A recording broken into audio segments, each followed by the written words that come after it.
Mina, ni mara ngapi nimekuwa nikwambia kuwa nakupenda? Ila kila siku unapuuzia tu. Kwa nini lakini? Hivi wewe Kifimbo, ni mtu aina gani usioelewa unachoambiwa kila siku? Na ni mara ngapi nakwambia kuwa sikupendi? Ila bado naona unazidi kuniendelea kunifuatilia tu. Sasa sikia. Kuanzia leo iwe mwanzo na mwisho kunifuatilia na unione kama kituo cha polisi. Mbwa wewe. Mina, nisikilize basi.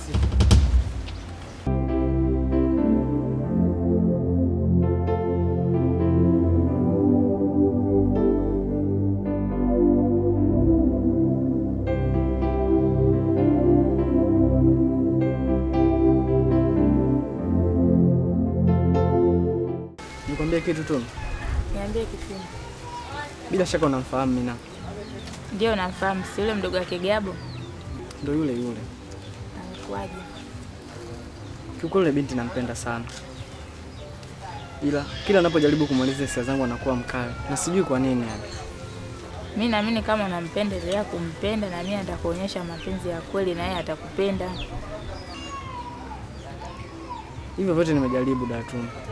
Ila bado anazidi kuwa mgumu. Mimi naamini Kifimbo, hakuna mkate mgumu mbele ya chai. Mimi naamini endelea kumpa zawadi, endelea kumwonyesha upendo na mimi atakupenda tu. Nampenda sana ule binti yani. Sawa Datu, mimi nikuache. Sawa. Da. Yaani watu wanapendwa, wanapata bahati kama hizi za kupendwa lakini haoni thamani ya kupendwa. Da. Bahati kama hizo watu wengi wanazitafuta. Haya bwana.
Habari yako kaka? Salama za kwako? Salama. Bila shaka ni mgeni humu ndani. Ya, mimi mgeni, mimi tu jana usiku.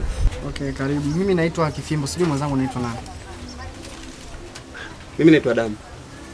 Okay, karibu sana kaka. Asante. Kwani kuna shida? Hapana, hamna shida. Basi fresh. Hamna noma kaka.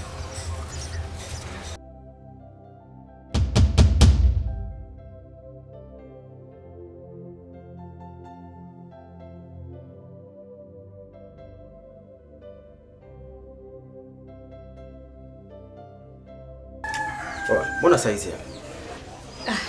Nimetoka huko katika pitapita zangu, nimefika hapa nyumbani. Kuna mtu kwanza kanitibua huko. Nikasema nilipofika hapa nyumbani nikusubiri hapa nje. Maana kaka uchelewe unakuja na kuishia hapa. Kaona nikiingia ndani nitakukosa. Nani tena amekutibua saizi? Kuna kijana mmoja ananiletea mazoea ya kijinga afu mimi sitaki. Kijana gani tena huyo? Si kuna kijana mmoja anakaa hapo kwa mama Zai hapo. Kwa hiyo ndo analeta mazoea kwenye familia yangu, si ndio? Ndio kaka. Basi poa, imeisha hiyo. Lakini kaka, usije ukamuumiza mtoto wa watu. Wewe tulia hapo.